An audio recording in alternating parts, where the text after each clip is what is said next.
Hyderabad ee koonfurta wadanka Hindiya dadkii aan kula kulmay waxa kamid ahayd Nasim Sheikh Jahangir. Nasim waxa ay isqabeen oo caruur fara badan ay isu dhaleen. Ilaahay ha u naxariisteen nin Soomaali ahaa waxaana ay magaalada Burco ku soo nooleed muddo aad u dheer. Nasim af Soomaaliga si aad u fiican bay ugu hadashaa. Nasim iska war والله نبات الحمد لله سكورنا دينك ما شاء الله والله aad iyo aad baan ugu faraxsanahay inaynu kulanno ما شاء الله ma magaaladan aad ku dhalatay adigu والله magaala Hyderabad ba ku dhalatay kaachiguura Sundarnagar ba ku noolaa markii hore way hadeerna balagura ba noolyahay baarkas oo ku dhownahay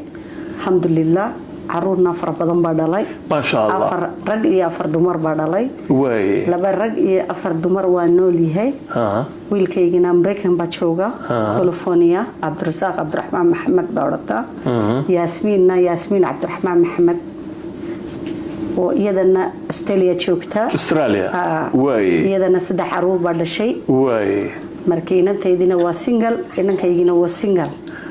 anigana Hyderabad baa jooga afar saddex hablo iyo wiil baa aniga la digan yahay anigana single mother baan ahay ما شاء الله نسيمي marka da waxaan u maleynayaa qofka Hindiga ee ugu af Soomaaliga wanaagsan magaalada Hyderabad baatay Soomaa walaalo ma sha Allah walaalo Burco muddaynta lag baad ku noolay walaalo Burco waqti badan aniga 96 kii markii tagay markii 2012 baa imi Hyderabad marba imi muddo yar baa joogay hadana dib baa noqotay markii dambe 2015 maal caruurtii maal aniga dhamaantii baa halka ku soo noqonay wadagaygi 2012 baa wadagaygi baa dhintay Ilaahay ha naxariisto way isaga faalid baa ku dhacay 4 sanadood oo sariir jiifa way on Ilaahay baa naxariistay alxamdulillah caruurtii aniga waa nabad iyo khayr baa qaba halka fiicana waa shaqeynaa dadkanaga dalkayga imaatay ama Somaliland ba ka imaato ama Muqdisho ka imaato ama Kenya ka imaato ama Djibouti ba ka imaato Somaliland oo dhan ba dadkii markii imaato waxa anaga ku talbado dadkii waa isku tagnaa waa aawina afkiisba ku fahamsiina way lacagtina waa qaadana wada turjunta marka tarjumaan bana way aniga iyo caruurtaydii oo dhanba oo caruurtuna isbitaalada ka turjumaan iyaguna walaalo waayo anaga single baan ahay markii dambe qof la shaqeynaya anaga oo biilka ka soo diray kara ma haysano anaga way ana isbiiliya caruurtaydii anaga markii wiilkaygina waa arday inantaydii tii qabana waa ardayad markii qofna ma shaqeeyo waa afartii caruurtii aniga bas marka adii caruurta istabara anaga istabara caruurta afindiga iyagu ma halkan ay ku barteen may dhalan waaye hooyadii bay baray afkii hooyo waaye haay laakiin burcay qaar ku dhasheen Soomaa haddana waa garanaya iyaga yar markii dhalatay afindiga af Soomaali labadaba waa dari jireen adigu waxaad ii sheegtay mar dhaweydaan sheekaysanayna Nasiimay in 13 jir adigoo jira lagu guursaday aniga 13 jir baan markay wala siiyaniga way Abdurrahmaan nin weyn baa hin jiray Abdurrahmaan marka Hindiya kuma nooleynay wuxuu yimi inuu ka guursado meel Abdurrahmaan subixii 5 subaxnimada soo galay Hyderabad 5 galabmadana xaasba sitaasa 5 saac iyo 6 saac gudihiisa baa la guursaday way markii aabahaygi iyo abtigii kuwidba ku shaqeyn jiray halka isku saaxiib baahan jiray iyaga way marka abtiga baa isku soo kiixday Nasiimay marka dadka saa la isu siiyo iyagu aanay isdooranin iyo marka kale maxay ku kala duwantay walaalo bargii hablaha waa iska dhibaataysan yahay jiray way markii qofkiisa waa iska guursan jiray hablaha abi hooyadii sharafta ka ilaalin jiray hadeer hablaha waa arday tacliin baa leeyahay iyo ka dooqo ku ayaara heblaya ma guursanaya maya hooyo ama ha hooyo laka wadaya ma laakiin bariga lama diidi karin ma diidi karan bariga way markii noloshii hore iyo nolosha hadda وصدق سنة كأوري جيش كدي هدر عروتي دي وحنا دلاي هبلا يا ما كودي بها يا مرالي قتها ما قرصنيسا هو يا ونولش يا نقاله هذيك ما معمولي كرتها هاي مركي أي سكورستين سيجاجي إلهي هم حريستين مدين تلك بهالك قوة النوليدة والله 5 سنة ضوء بنول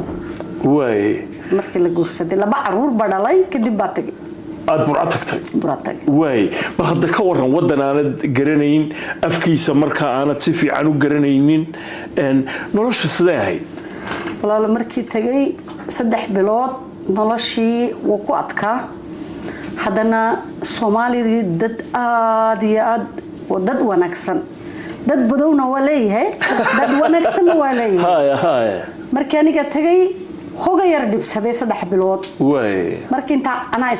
iyaga isbaraya anigana isbarato way markii hore la moodiyay waa gaalad way kadib baa isfahmay waa gabadh muslimad way diin baa leeyahay markii wala la daayay aniga markii ani was noolaatay watankii 3 bilood waa dibsaday 3 bilood ka bacd waa la qabsaday watankii aniga way maxaa kuugu daraa sidii aad ula qabsan lahayd xagga cuntada ma xagga hawada ma dadka iyo dabeecadahooda maya cunto meel kasta tagto waa cunto way halkii dabeecadii haya dhaqankii wadaqan hindi baa sitay iyo nolol cadba ka baxay laydh baa sitay biyo sitay wadankii haya markii Soomaaliland oo qaxiyay baa tagay waxba ma jiro laydh ma jiro biyo male meel suuliga galanaya ma haysto markii dambe waxa muddo waqti ba qaatay aniga 3 bilood ka bacd bayri aniga noloshu waa halkan siimay la qabso hadii la qabso waaye arunta ka reebaya oo la ku eerin way markii dambe ana yiri halka iska bisin ka qabsatay noloshaydina waa bilaabay alxamdulillah maantana heer baa joogay aruntaydina mutacallimiin ma sha Allah diintina waa haystaa aruntii oo dhan 6diiba quraankina waa dhameeyay alxamdulillah rabbil alamin diinna waa haysataa yaka adduunyana waa haysataa anigana waa ilaahay baa mahadi baa jooga waxa tiri dadka Soomaalidu waa dad wanaagsan markaad xagga dhaqanka eegto maxaa ugu weyn hindida ay ku kala duwan yihiin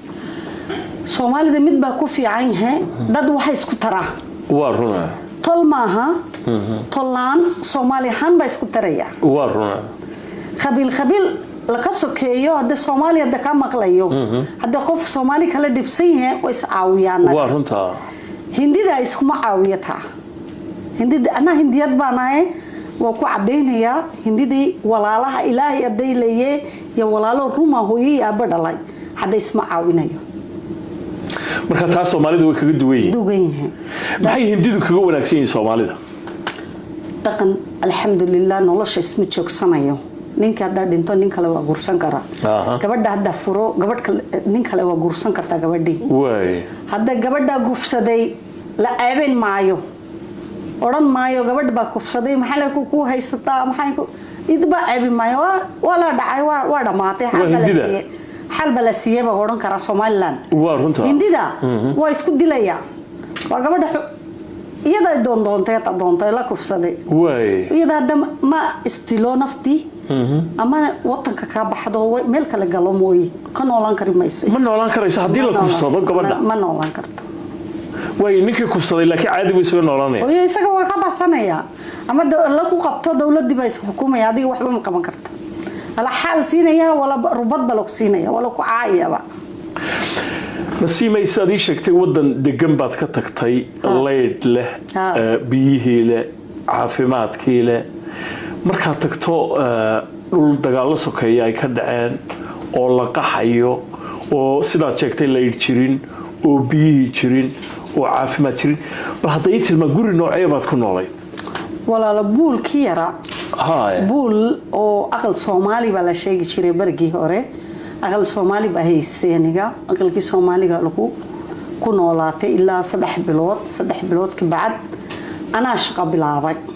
dawaarka ba ka shaqayn jiray dawaar tolmaha baan aqaana way marka dambe barashada dawaarka dharka dumarka odagaygi baa isoo qoray board baa la soo sameeyay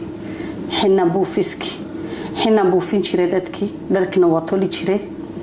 markii halka bilaabay mashquul naftiis ka dhigay marka dambe waxa oo dhan baa isku iloway ma hindiya ka timi ama laydh ma haysto ama biyo ma haysto ma fikirin marna waayo lacag soo galaya markii lacag soo galay caruurtina nolol wax